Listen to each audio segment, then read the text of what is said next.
Hi folks, I'm Alan Watt, and this is Cutting Through the Matrix on February the 23rd, 2014. Sorry for the long hiatus, but I've been very busy. This has been the worst winter I've experienced here in Canada, and some of the old-timers in the area say that it's the worst one they've seen since the 60s. It was fairly normal, this weather, lots and lots of snow, very low sub-zero temperatures in the winter. And it's back again for a little while at least. But this year has been incredibly cold, way too much snow. And if I was doing the shows every night, in fact, I couldn't have done it all because there was so much shoveling, daily shoveling. It's still going on, by the way. And incredible amounts of snow and drifts and storms blowing snow, whiteouts, that kind of thing. And sometimes down to minus 35, 40 centigrade at night, 42 actually, minus 42. So this has been the kind of weather I've been putting up with, and if I was doing the show at the same time, there's no way I could have done it all. It's bad enough just clearing the road. This isn't just a pathway I have out to a main road. I've got a few hundred feet to shovel, including over a railroad track, so it's a lot of work, and it's a full-time job. So rather than have a break this winter, as I hope, I've been working harder than ever, but it's been mainly manual labour, and trying to keep warm in a system which is very, very cold. So I've been doing a lot of thinking naturally. I've been working on different books, and I've also been thinking about the format, because I don't like to go along with mainstream, and I even classify a lot of Patriot radio as mainstream radio today, or TV. It's all the same thing, with the same formats, the same scrolling items beneath who is talking on the screen, etc. It's all copied straight from mainstream because you're conditioned to watch mainstream. That's why it works. But everyone's really repeating the news. I've always said that. What I've done in the past is try to give you the news, tie it together with other articles to show you that things are really related. There's clusters of news items that all come from the same sources, because information is the way that your mind is formed. It's informing. It's information. It forms your mind, your thoughts, your opinions. And of course, propaganda has always gone after news. Therefore, whatever you give the public by a dominant minority is what becomes the reality. They all chat about it. They give them emotive topics to fight about and argue about. But it's really irrelevant, that kind of thing. The rest of it is often done to prepare you for big changes, which the elite have already planned. Now, it's been out in the open for well over 100 years. There is an elite, for goodness sake. This democracy thing never really existed. It was a placebo. And democracy now supposedly is rights for special interest groups or people on the fringes, as opposed to the big changes that affects the whole world and affects all of us individually as well, with the planned changes into austerity, expert management from birth to death, all of that kind of stuff, talked about a long, long time ago before we were born, and even into the 1800s, published in various articles by big combinations, as they called them, or cartels, special interest foundations that were set up. And I've gone through that in fairly good detail over the past years, and everything ties together. I often refer to H.G. Wells, who came out with the open conspiracy. In other words, there's always a conspiracy. History's full of conspiracies. That's what you got taught at school in Europe, about the kings and queens that plotted to take over other countries, even their cousins' countries, and that was the standard thing, and you would be ordered off to war, and that was it. Very simple stuff, but plotting always went on. That's why they had the gunpowder plot, conspiracies, things like this. And different factions fighting for power, either religious, political, often combined together type of thing, because you cannot separate, unfortunately, in Western cultures especially, you can't separate the economic factors from the religious factors to an extent. They all go together. One tells you to obey the system and concentrate on the spiritual, which makes sense as well, because it's very, very true that even in very old times, with dominant minorities, powerful, wealthy people, you always had the underdogs, which were often the many, as opposed to the minority, and it's never really been any different. The camouflage of the system has often changed because it prevents big revolutions. This is what they learned in the Middle Ages, that they could waylay or divert or even stop rebellions from forming if you always pretended to give them a new system. But even as a very young boy, it's interesting to see that others have even copied my bio in some senses. But when I was a wee boy, I just tried to figure all this out, because looking around me, nothing made much sense as to why folk accepted the situations or the system they were living in poverty. And Britain back then was a fixed system. It was a fixed system where you had the same schooling system, basically, but there was one private, one public. And again, even to mislead the general public across the world, they call the public schools in Britain public, but they're actually private. The other system is comprehensive, basically, for the general public. So two different systems, and one would go into the managerial class for the system from the private schools, and one went into basically the labouring classes, mining, all that kind of thing. But most people in Britain back then were taught to be employees. That was very rigorous through all the schools, employees. It wasn't until you went to the private schools you found out they actually advocated the system's private businesses and how to participate in them. So when you got higher and higher, and I realized that very young too, with a pretty well fixed income, with the experts once again, who take, as you call it, time and motion studies, where they go into factories and watch how people would work, move this from this here to here, the time it took, that kind of thing. And I know they have different names for it today, but it's basically the same kind of thing, the efficiency studies, etc., where they try to match man with the machine, you see. Machines were made to go faster and faster with technology, but man was expected to keep up too for big profits. And things really haven't really changed to an extent. It's more competitive today, even in the private sectors or in big businesses, or people who are employed in big businesses. There's always that competitiveness. There's less and less in bureaucracy, and that's why so many folk from the wealthy or the middle classes, the wealthy middle classes, go into it, often intergenerationally, because it's a great job. The servants of the public always get more than the public as a paycheck, and more perks, etc., and it's almost impossible to get fired. There's no high stress and massive deadlines to meet as you would think of them. And they keep the system going on behalf of the dominant minority. There's always a dominant minority. I laugh even watching this whole nonsense on the Trans-Pacific Partnership deal that's going on right now. It takes a few days or a week for their photo ops and the three amigos again, as they go to the next step from NAFTA into all the trans partnerships of trading blocks. And this goes back to the 1800s, this plan. Well, Lord Milner and the groups who set up the idea for unified Europe, the Americas, and an Far Eastern Pacific Rim region as well. And they've followed this plan ever since. That's so well documented it cannot be denied, especially when the same organizations which morphed from the Milner, Cecil Rhodes Foundation, etc., and others being backing fraternity, they merged together into the Royal Institute for International Affairs.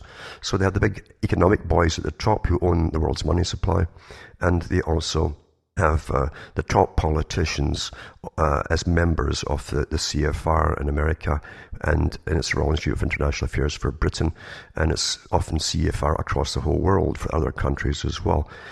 Once in a while they change their names when they're being talked about too much, and people forget what it is. And one of the branches in Canada is CIGI, so for global governance, basically. And they'll deny, of course, it would be a conspiracy, because you can find the data if you look for it. Therefore, it's out there. So they're very legalistic in a sense. if you ever question what they're up to, etc., at the top, why are these things happening globally? Why are these resource wars going on? They're not for nations, by the way. The nations will pay for the wars, etc., but the money tends to go to the private international corporations who then utilize it. They don't bring oil back to your countries. They're basically selling it across the whole world, and China is selling it to China even. So private business has always used nationhood and the nations for its own ends. Collectively, we are the business. You understand? The big boys look at nations as a collective business. That's why you have gross domestic product, for instance. You're all factored into it, the gross domestic product. And nations are very profitable sometimes to buy over. We see that with the top boys like Soros and so on. You have a few families at the top slushing around billions and billions of dollars every day on the stock market. And they can sink countries or raise them up. It will. This is nothing new, actually. You'll see the same thing down through history as a dominant financial elite moved from country to country, raising up empires, using them, and then crashing them behind them as they all took the money out and left to the next empire. And now you have the final empire, which is global, you see. Always been their goal. And I've mentioned before how they use all the parties, they use all groups, working class, middle class, upper class. You get used along the way, thinking you're going to bring in some utopia, and each one sees it from their own perspective. I've mentioned about the Club of Rome quite a few times, and how they said themselves how the new system would turn out to be a non-democratic authoritarian system. And luckily, many other hosts have picked that up, and they're running with it now and pushing it and getting the word out there. Because they said themselves, there's too many conflicting, self-interested parties to have any agenda which could go forward with any particular plan, even for the good of any particular country, nation, or region, etc. Too many. So therefore, it's authoritarian. Now, getting back to the Trans-Pacific Partnership, you have the Sherpas. I've mentioned, if you go into the archives at cuttingthroughthematrix.com, you'll see that the Sherpas are sent out in advance by the involved countries. These are top-level ex-bureaucrats generally. Some have never been, really, they've worked with governments but never been part of government, think tanks, etc. They're specialists in their area. And they're kind of like high-level diplomats who are unfettered by governmental restrictions, and they go across the different nations that are going to come together and sign these pacts and treaties for integration years in advance. And between every annual signatory to this thing, where they integrate us even further, starting with the free trade agreement for the American Union, then NAFTA, and now it's into the Trans-Pacific Partnership, then they do all the legwork and go back and forth with all the papers for drafting, for working out other details, and going back and forward again and again and again. So when the three amigos meet, they simply go there for their photo ops, for their little, very superficial and often very misleading press releases, and then they sign it. It's a done deal. It's a done deal a year before they even come to sign it, when the Sherpas are sent out. So you're living an agenda, and it's interesting too to watch those at the top of the system, and the ones beneath them, the hard workers, the ones who run around getting paid awfully well, getting an awful lot of perks and privileges that other people can't get, but living on blind faith that those above them know what they're doing. It's like a religion, you might say, but self-interest definitely comes into it. Everyone likes a peer group, and the very ambitious types want to get into the upper peer group. That's what Julian Huxley talked about many years ago when he was up at UNESCO. He said that it says many will think they deserve to come in, and they'll get the right to come into this new order they're bringing in, this new system. And he was talking about a complete eugenical, scientifically led or run system. And he said they'll be in for a great disappointment, many of them. These are the ones who see themselves in the middle and maybe even upper middle level, and they're going to be denied entry into this, all the top favors, perks, and so on. So I always was fascinated by the dynamics of the group and how they're utilized, so perfectly understood by those who've been studying them for thousands of years, because archives of power are never thrown away. You never throw away power. Dominant elites always collect the histories and techniques of power down through the ages. It's just not taught at the average university, or even the better ones for that matter. It's higher than that. So you have a terrific history of manipulation of dominant minorities, using all possible methods of controlling the populaces and getting them to work for them, because and Marx was right on this, and I'm certainly not a Marxist, but Marx was right on the fact, because it was many people knew it before him, all the economists knew of his day, that we live in a parasitical system. And those who are the wealthiest live off the people beneath them. The feudal system, in a sense, is alive and well. We're all serfs basically serving this system, and we have no say in the matter. The serfs didn't have the cash, so they lived on food and bartering, but the lords who owned the land took a big chunk of their, generally 40%, in a time of non-intensive farming. They didn't have all the chemicals and so on. They had to leave fields fallow, etc., for a few years sometimes. And you find that the greatest part of the produce was taken from them by the lords, who would give it off to the guys who lent money to the lords, who lived high on a hog. And the middlemen then, who then owned the food supply, would often export it abroad, even in the Middle Ages. So everyone lives off the guy who produces from the bottom level, and that's just the way it is. And it's always been the way that those who manage those beneath them, through law, basically, and taxation, live far in a far higher standard than those who do the actual production and the physical labor, etc. In fact, it's frowned upon, physical labor. Even kings and queens, right down to some of the pharaohs, despised the scribes who did all the writing for them, and sent their tablets off across to their empires and so on, because they were workers. Anyone who had to work had to learn things. And that also gave rise to the literate class, who became dominant. They could keep the king in the dark.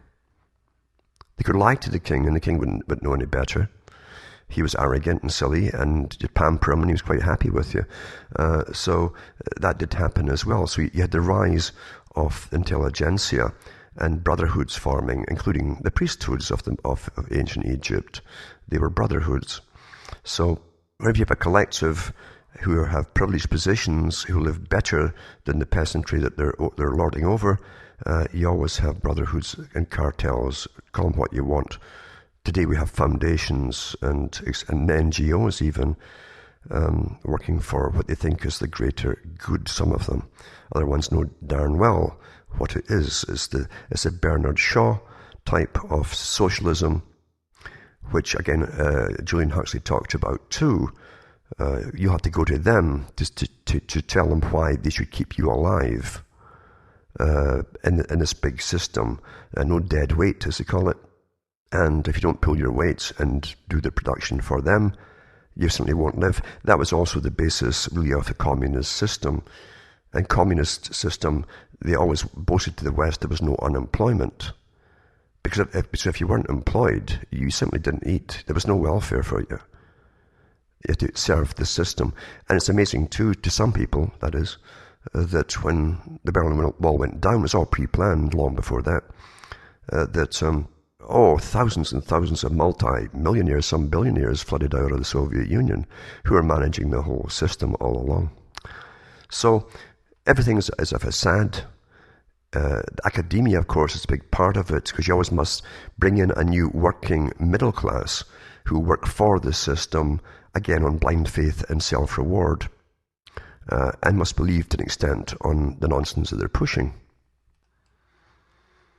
You'll find too that psychopaths have an even better capacity to self-justify whatever they do. Even if they're caught in the act of something horrendous, they will rationalize it in the most absurd way, not to make you believe them, but they must protect their own ego, because they will never see themselves as a bad person. And that's why horrors happen in the world over and over. People like to feel good about themselves. And it's much better when you belong to a system which is pushing and changing, which is going to cause incredible fallout, and you can rationalize it. Well, it's for the greater good and the long-term good. The end justifies the means, and so on, regardless of the casualties or even slaughters on the way. That's what the wars are, for resource wars. It's not for the nations who pay for all these wars and pick up the tab and supply the cannon fodder. It's for the big corporations, international corporations, that get all the deals. Nothing new in it. There's nothing new at all. The British Empire built, the taxpayers built railroads all across India to unite India into a country, remember. And the big boys, even the Rothschilds had relatives. If you look through the lieutenant governors of India and so on, you find the Rothschilds, some of them were and they were in charge of all the trade then, and the railroads, which were built for free, including the exports out of the country to these private businesses which they ran. So everything works causally for the dominant minority, because no one has ever figured out a new system for finance. A long time ago, when I was about 12, I think I read a science fiction book where some people land on a planet, they crash there, they need some power thing to get off the planet again, so they went looking for local people, natives, and they couldn't figure out what these natives were saying, because if they asked them for help in any way at all, the native would say, what obs are there? In other words, what obligations do I have to help you? That was their commercial system. It was based on obligations, you see. Someone helped you, you're obliged to help them. But if someone hadn't helped you, you had no reason to help them, etc., etc. Well, that is the financial system, again, too.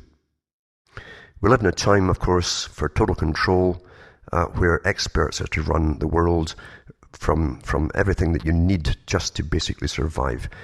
International corporations are buying up the world's fresh water supply, the energy supply for other big corporations, and power, all the rest of it. Food, of course, big cartel for food. And they've got you where they want you then. You're back into complete serfdom. And even the produce that you make will be taken from you, and they'll make the profit off it, and they'll sell it back to you at an incredibly high price if you want to live in the system. So this is a control. Everything boils down to control. Now, what is true, as the Club of Rome said about the conflicting parties, there's so many conflicting parties and competing parties today in self-interest groups, you couldn't have any particular democratic way of working through things and getting anything at all done. They do nothing but argue and demand, as each group wants grants and benefits for themselves, always at the expense of someone else. And so they said they'd have an authoritarian system. Now, to get an authoritarian system through, apart from owning all the things you need to live by and on, then they also, and resources, etc., they also want to train your children, which they've already done, not to participate and even be aware or care what's happening around them, not just in the world, but their own immediate environment. They're taught to be egocentric, which they are. And again, I've gone through the history of the philosophers who said they would, and were given charge of bringing in this new culture in the 60s and 50s and 40s. That's the 1940s. They were given charge of creating a new culture, separating initially one generation from the parents, which they did very successfully through the 60s. And then the state would give them their new moralities. And Bertrand Russell said, well, we'll make them egocentric and narcissistic. Well, we have all that today. So, in other words, they're not involved with what's happening around them, or really to others, as long as they're okay. I'm all right, Jack. Everything's fine. And this is the dilemma we're in today, where we have the society taken down step by step in every particular area into the family unit. Everything that's alternative to the family had to be promoted. They said that back in the 1910. Here we are. And it's all been accomplished. All these things have been pretty well accomplished. The devaluation of life had to be done, according to Julian Huxley too. That's been very successfully completed, starting with supposedly emergency abortions and then rape abortions and now it's just commonplace. It's just a nuisance. So then they turn for the elderly, and it's the cost of taking care of the elderly is too much. In other words, we're being taught near the bottom level to look at life in an economic fashion, not in a human fashion, but purely on the basis of economics. Is it worthwhile keeping these people alive? What value do they have to the system? Because you see, today, and they've even trained the public in this term over the last 15, 20 years, we're all human capital. We're capital. Human capital. What's your earning potential? What's your taxable base going to be for the governments and so on, and even the corporations that get all the grants from the government? What value you are to them? That's what you are. You're an economic unit, human capital. That's what human is now. So we've gone through a lot of the big changes. We've got more to come.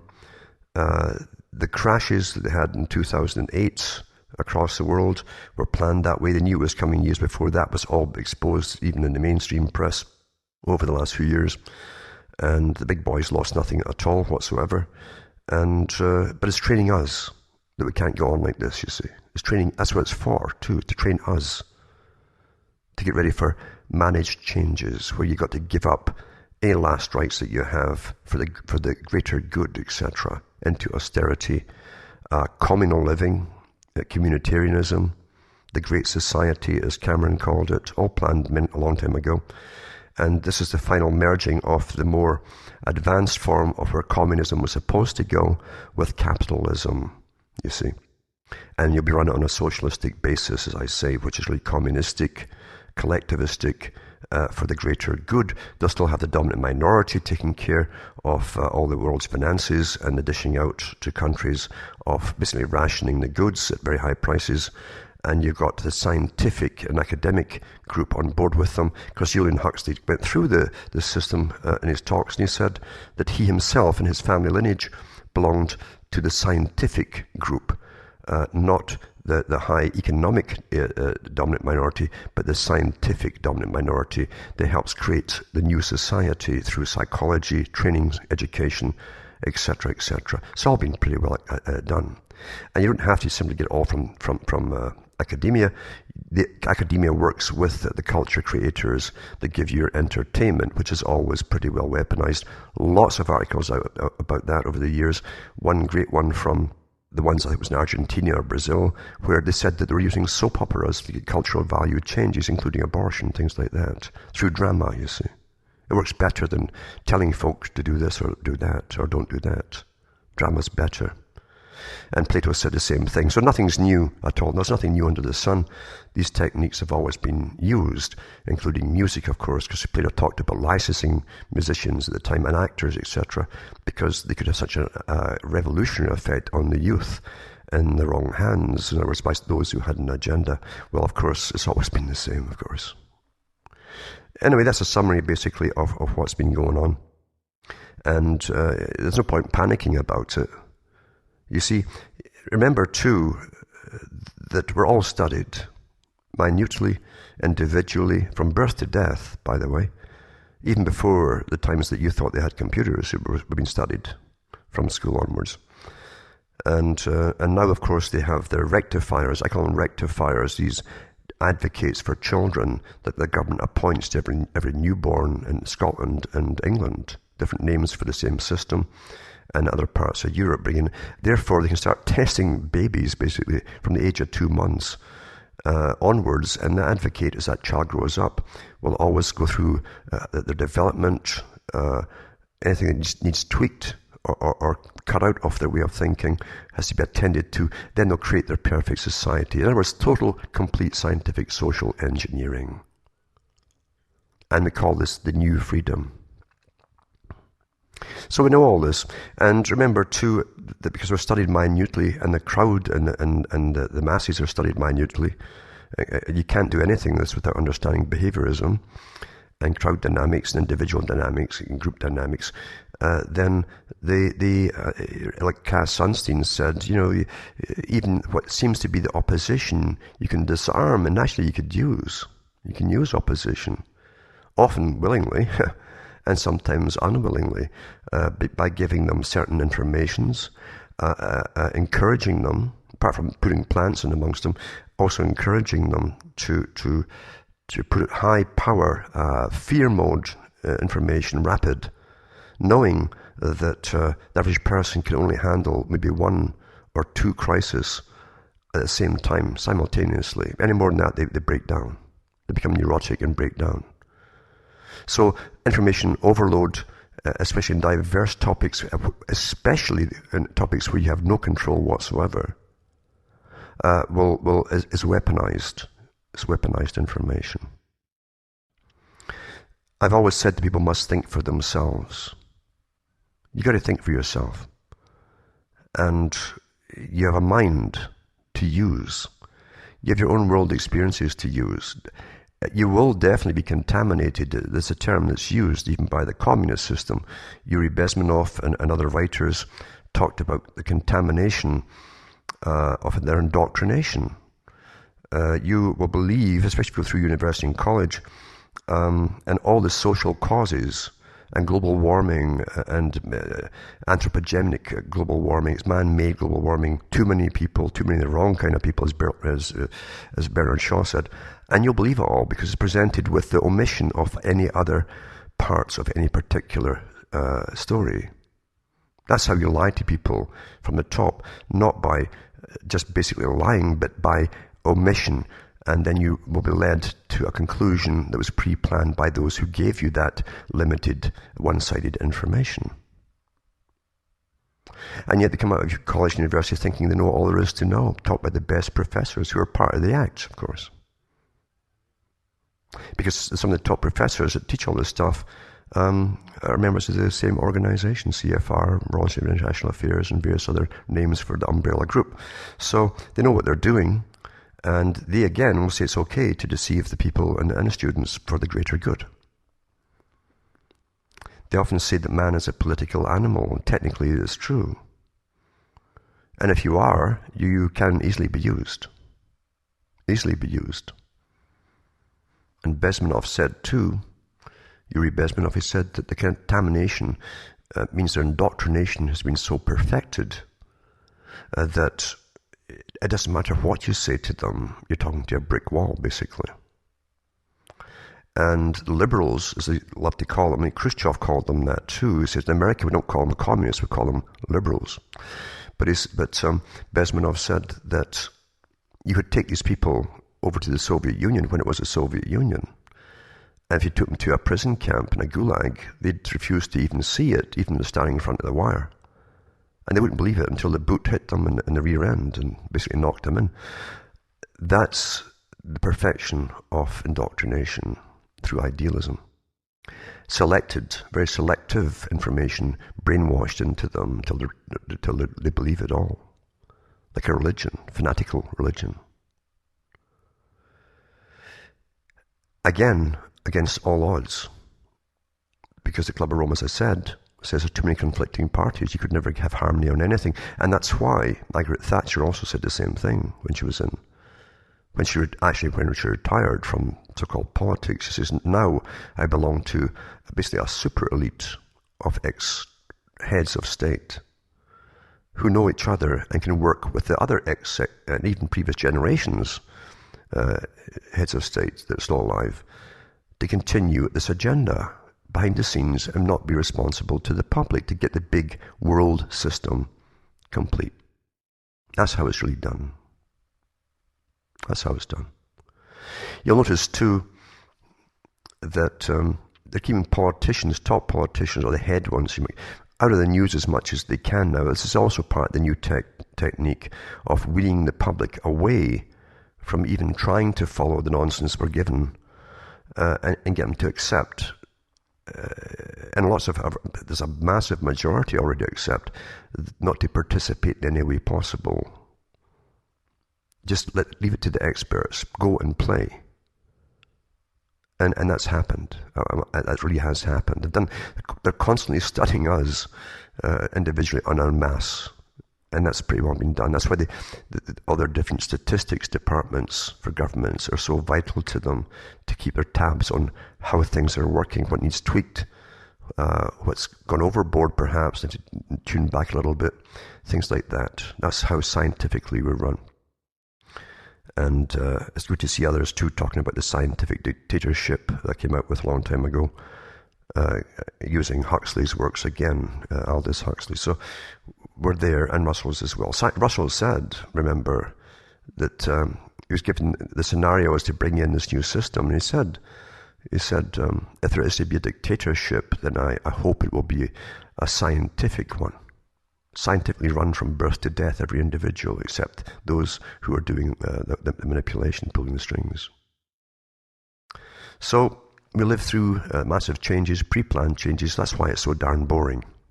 It really is boring. Reading the news is boring because you know what's coming next, and how they're going to, and you see how they're presented to the public. You know how things to come will be presented to the public before they happen to, because these are standard techniques that they're using. Sad, isn't it? Therefore, you're left with what, I always tell people, don't follow. If you're followed, you're going to be used. And because people say the right things along what's happening, the right things, but in a panic mode, and big business don't fall for that either. Don't become neurotic, cave in, and want to go and bury your head in the sand. See, the elite have already thought of that too, as they hammer you with the bad news and expectant catastrophes to come.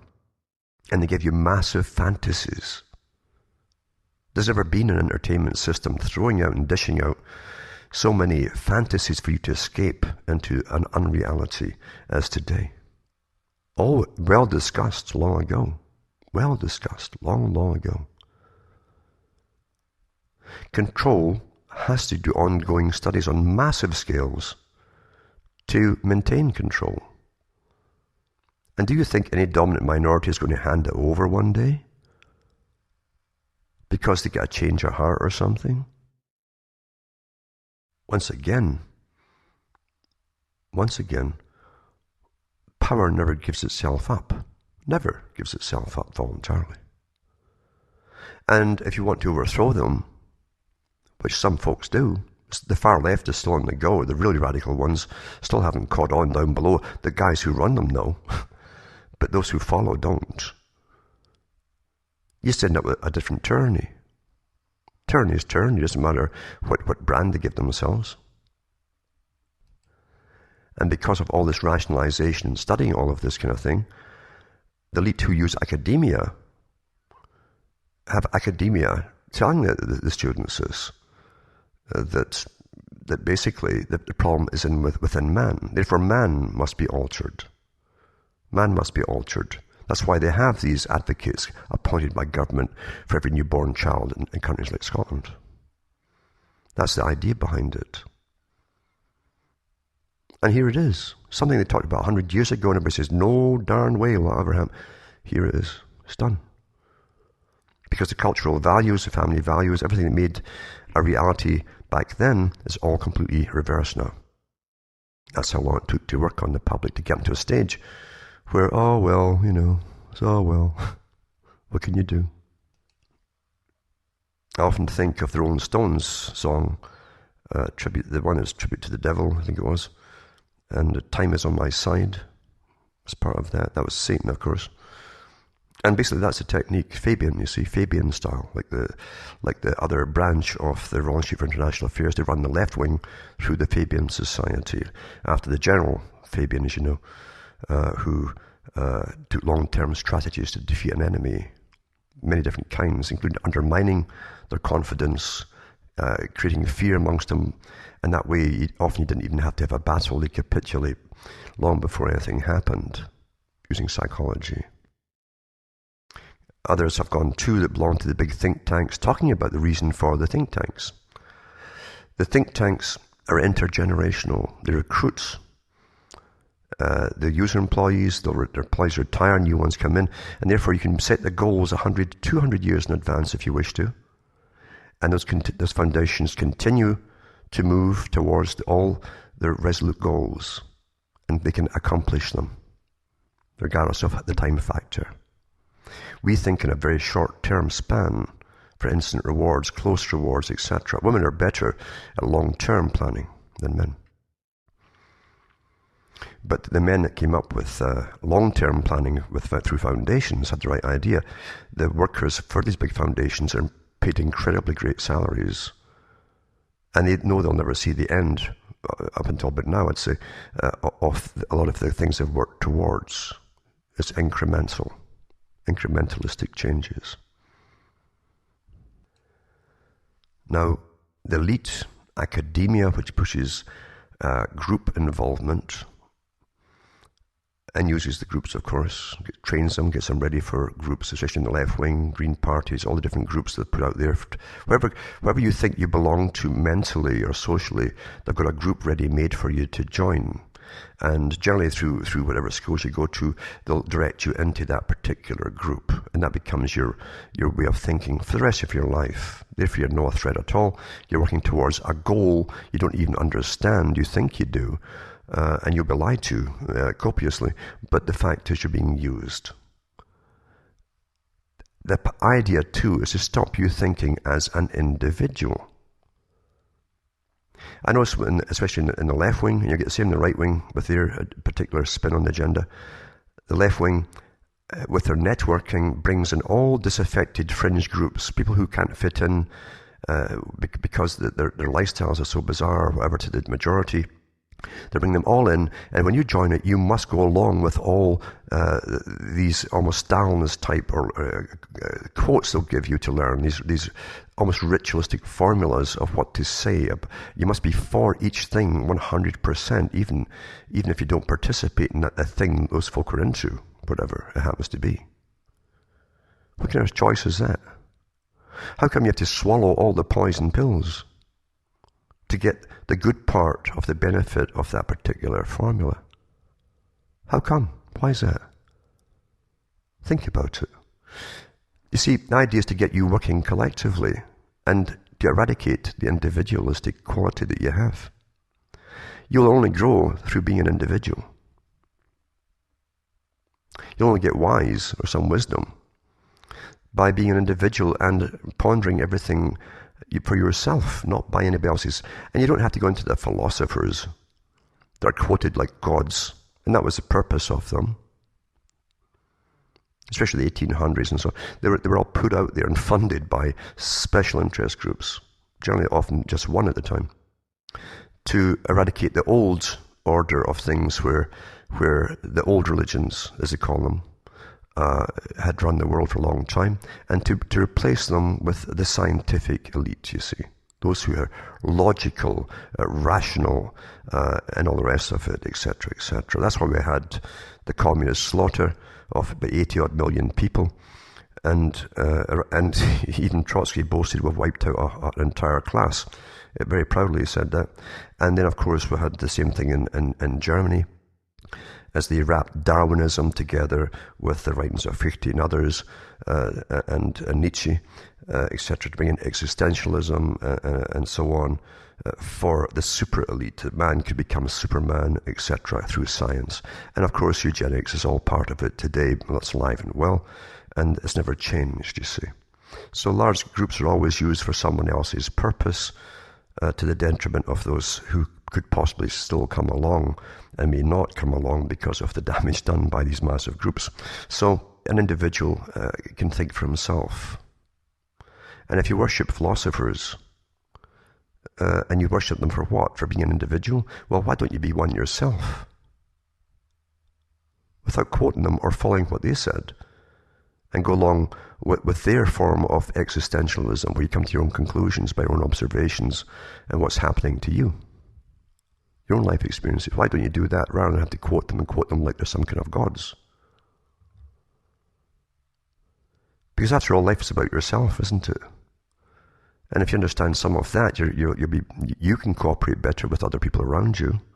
You can also shun those who are detrimental to you.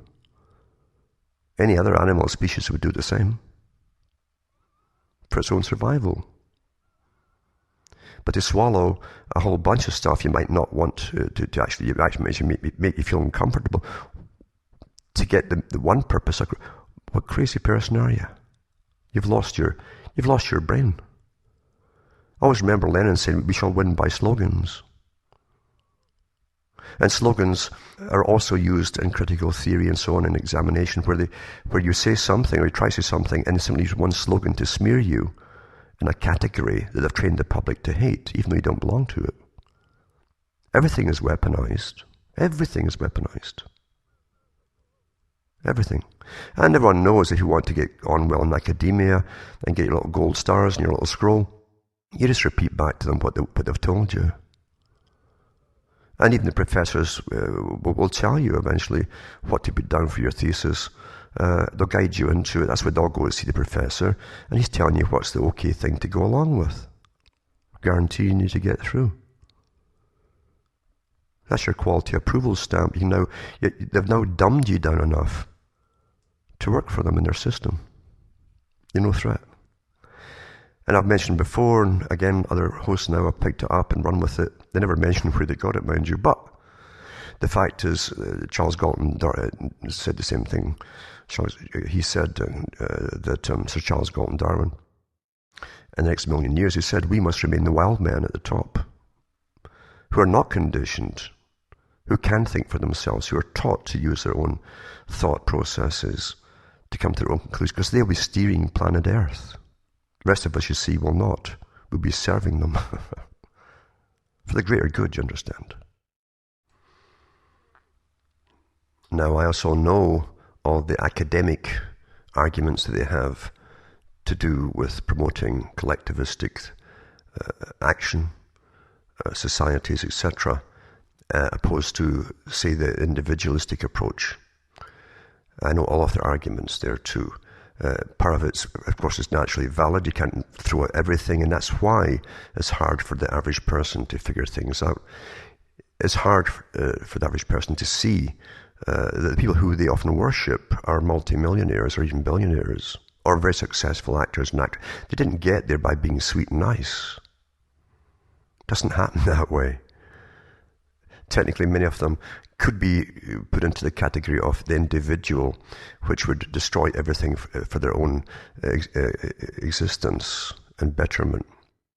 And that's one of the arguments they use in academia to promote collectivistic thought. For all of you, those at the top, can work in a form of individualistic fashion, but they also come from different societies, very old societies, some of them, that are collectivist in a sense, that they can work together as a people. That's the origins, you see. And they can work together very, very well collectively to make sure they collectively survive, but they have a balance too of becoming extremely wealthy through their associations, working together with their own kind of people, and they thrive that way too, to the detriment sometimes of others. That history is full of this kind of thing going on. A lot of the aristocrats in Britain basically became aristocrats and nobility because when the Catholic Church was being destroyed from Henry VIII onwards, and then back again Queen Elizabeth the first time, thousands of Catholics lost their property, and they were plundered by these up-and-coming minor nobles or aristocrats who became awfully wealthy with massive estates from the churches and the churches' lands that they were confiscating, you see. So collectively, different folks can work together for their own betterments to the detriment of others. Oh, and again, once they become into power, they give you a tradition. You always have founding mythologies, Queen Bess and all the rest of it. And yet even the Stasi were taught the history of spying. During Queen Elizabeth I's reign, there was never such a spy network existed before. It was set up during her time as Catholic institutions were vying to get back into Britain, etc., and across different parts of Europe. And they set up the greatest spy agency that's never gone away. And Britain was used as an example as it trained these people in power structures and how to manage nations, etc., and spy networks especially. It's quite amazing to see what goes on. I think it was Sir William Cecil, I think, remember, often pronounced Cecil, but he was a guy who was first given in charge of starting this whole spy network up. 30,000 Catholics were put in prison, a lot of them died. All quiet in the history books, the general books, but you could talk that in Oxford, etc., if you go into the older parts of libraries and so on.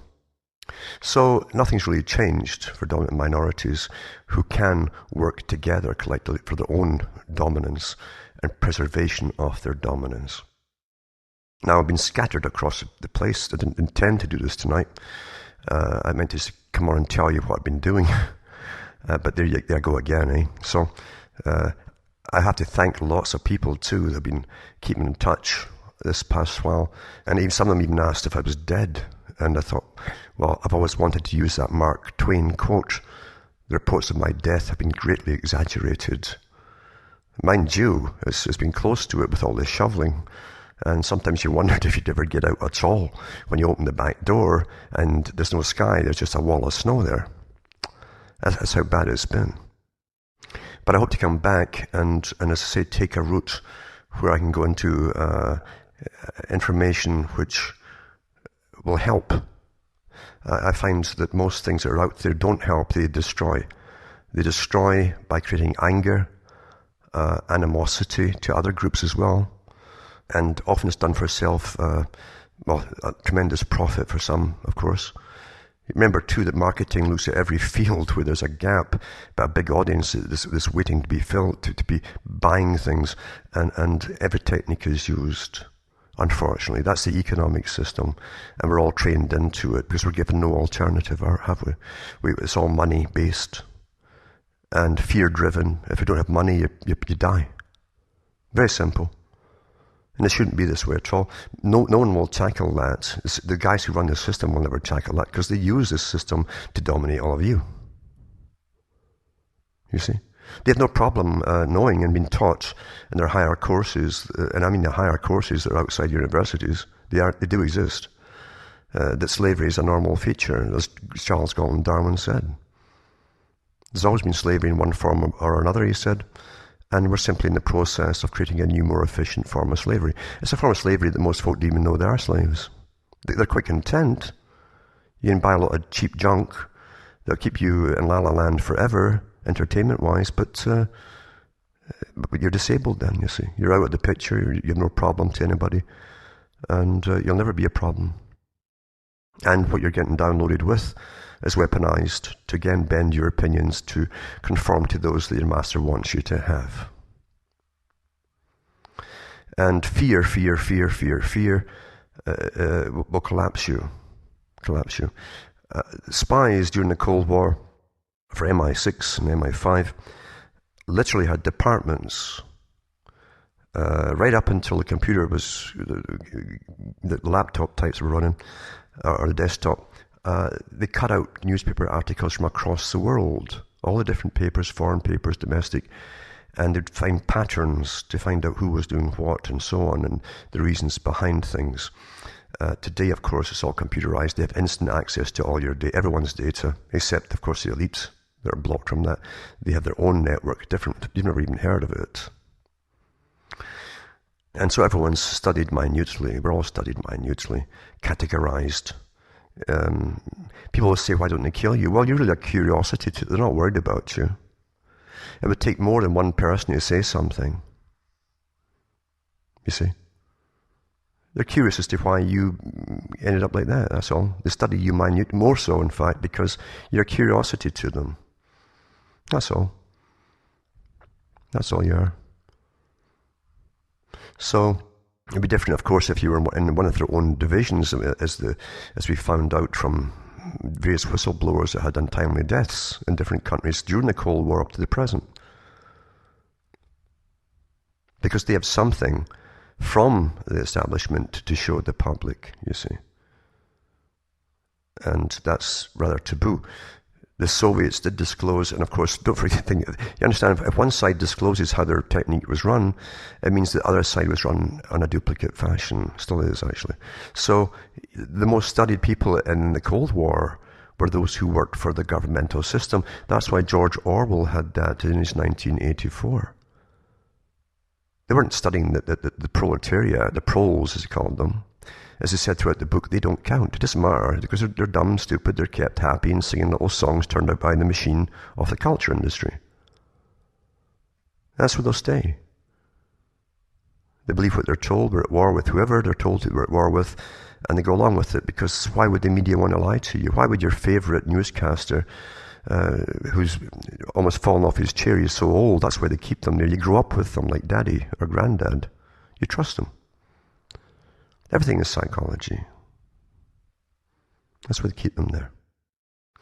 Why change a formula when it will always work? Because they understand human nature so well. We're formalistic types of societies and peoples. Anyway, this is just a little blurb to let you know that I'm still kicking. I've been wondering and pondering where to just do the full-time thing. I've got offers to do full-time radio, but I'll tell you that if you're doing it yourself, it'll destroy you. Trying to keep up, as I say, as a substitute for old cutting out of newspapers, now you're doing it all on the internet, searching the world for stories to connect the things that are relevant and to show you that these things that seem dispersed over the world are all guided from a common source. Once you know that, why keep doing it? It's not going to change. And to go into deeper things, because people are collapsing with fear these days. And as I say, fear disables you. That's the purpose of creating fear. Fear is used as a strategy in psychological warfare. Overwhelm them with fear topics which they're completely helpless to stop. And that's that. They're goners. Yeah. Very simple techniques. So think for yourself. Don't be terrified because it's going to happen anyway. And whatever happens is planned will happen. Because these massive movements, as explained by professors down through history, cannot be stopped once they're put. There's all-encompassing from 1,000 or more sources, all working together, tandem. Every facet of society you could possibly imagine is under one control towards the common goal. And nothing could possibly change if you've got the same con of money going on anyway, backed by nothing, run by privateers, and collectivist privateers at that, some of them working together across the planet. How can you possibly have any kind of equality? Not this gay rights or whatever they give you. These are all side emotive topics to get you off what's going to happen to everybody, including them, at the mercy of the elites. To divert you from the integration of the planet under a government that none of the public are going to get to vote for or even vote in. That's more important, isn't it? And don't worry, once they advocate a social worker for every child born in America, which will happen, will come. It's almost already there with a lot of single mums and so on. Where the children, and some people have written to me that the children that from the ex-dads or whatever, if they visit, their children are in first name terms with they call the social workers their best pals. It's already there, implemented in many ways. And their job will be to guide that child into the correct kind of citizen as they grow up. It wouldn't matter what their inclinations this way or that. In the future will all be one, whoever they've decided for us all, that will be the way it will be. So don't get lost in emotive topics that are meant there to get you arguing, fighting, and angry, you see. And even the churches are all compromised, unfortunately. Because that was at least one way out for some people in all times, with the idea the world's always going to be pretty evil. And therefore look after the spiritual side of things. That's all you got left. And of course in some churches they say that's all there is anyway. Technically they're right. Because I think the only time people had freedom was probably in the Stone Age. You'd find a cave for yourself. There was no taxman to come in there and measure it. You had a big club there, and that was it, you know. You didn't know language as such, so he couldn't talk you out of it and con you as to why you should pay him money, you know. Once language came in, we languish in language. Our thought processes are conned so easily by Conology, the art of conology. Anyway, this is to keep you up to date on the fact I'm still alive and kicking. And to say full-time, I'm thinking about it, but I'd have to take staff on if that was the case, because it kills you. From 8 in the morning till 2 a.m. next morning, you're stuck at computer, and then you're running off to post office or God knows what, or the mail, which is not next to the house, believe you me. You have to travel 2 or 3 miles to get to it. Things like that. Yeah. And you're eating like a crazy person, stuffing it down, and then back to work. I mean, there's no breaks in it at all. It's deadly, very deadly. So, and then you're going by someone else's deadline all the time, not your own. So you either have more staff or else you do it, and maybe in a more effective way by cutting through all, here's the updates on what's happening today. If you want the news for the day, you've got a billion sites to find it on, including all the mainstream, where most of it's culled from anyway. So, and then the different interested parties will give you their particular take or spin on it, which only reinforces the fact that everything's rather overwhelming, isn't it? So understand the techniques, of course, that's used. And when you understand techniques, you're not fooled by them anymore. It also means you might be isolated from other people because they can't understand how you come to these conclusions, how you know this stuff. Because you're still so well conditioned, it's called perfect conditioning, that the thought of being lied to by their favorite newscaster is absurd. It's like telling their daddy is an evil person. That's perfect conditioning. And most folk have had it. We've all gone through the same process. A few were unscathed by it. Very few. But yeah, you're isolated to an extent because most folk cannot communicate with you. And you can't get through to them either. So you learn to play the game with them, and when they talk about whatever they're talking, you smile, go and quip a little word in here and there, and they accept you. But as soon as you open your mouth about something else that matters, the eyes glaze over. That's how the world is. Everyone's caught up in their little bubble, as they term it, at the top. They give you a bubble, and inside that bubble you have your circle of influence. That's who you know.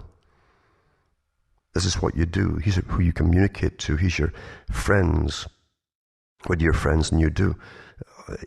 And that's how you value your life and the purpose of life, and you value those around you in your little bubble. You're running, you're scurrying to get through work you often hate as an employee, because there's no meaning to it, often shuffling papers around or whatever. And then you get drunk or party or get stoned. A lot of people get stoned. They're pushing stoning too, because you're going into the Huxleyan phase now of Soma, where big pharma's already got a lot of folk drugged. And the rest comes as stress increases through legalizing various kind of drugs. Because you use both sides. I've always said to understand the same people run the illegal and legal sides of everything. It's the end that matters, you see. So stay tuned to the website. I'll probably give a couple of talks at least this week, maybe more. And keep in touch. And don't get down and depressed like crazy, because you have to live, you have to survive, you mustn't mentally collapse with everything, and start thinking again for yourselves. Because there's a pleasure in understanding things. That's one thing you have. It's one thing you actually have. You can understand something for yourself. Don't just parrot someone else's stuff or get caught up in the tactic or whatever they're pushing. Think for yourself. Because there's a bit of a lie in the truth shall make you free. It can free your mind. It's a double story, actually. It's a double. It's got a truth and a lie involved there. It doesn't make you free from all this hell that we're pushed through at times, and economic depressions and wars and all the rest of it that we have nothing to do with generally. But it does free up your mind to understand it all. It's the one thing you're left with. That's the freedom that you have. That's what you're left with. So I hope you're all doing pretty well out there and surviving. We know there's tough times to come. That's how it is. And you have to find something worth living for, of course. That's very, very important. And don't devalue yourself as an individual, whatever you do. Because that's what we are. We're individuals. We have certain things in common with each other, but we all have specific aspects to our personalities or our thought processes that are different from other people too. And you can't let them take that away from you and make us all conform into conformity. So, and by the way, Hamish is doing okay, the doggy. Tough though, he hasn't had the same kind of walks with this deep, deep snow. But who knows? It depends how the masters that be. They manipulate everything, including weather, of course, in this day and age with all the aerial chemical spraying that's going on. And it's no conspiracy theory that there's too much documentation now that's been declassified over the years, up to the present time, by the way, on this. So that's another thing to always consider, that nothing just happens today by chance. Nothing would destroy the system or change it except something outside their control altogether that doesn't come from humanity. That's why they're always churning out these asteroid movies. Mind you, FEMA always comes in and saves the world, or they send Bruce Willis off to space to destroy it. This is the nonsense we're fed, of course. Because the elite actually worry about these things because they're control freaks. Things that they couldn't control terrify them. So from Hamish myself, from Ontario, Canada, where it's still awfully cold and snowy, it's good night, and may your God or your gods go with you.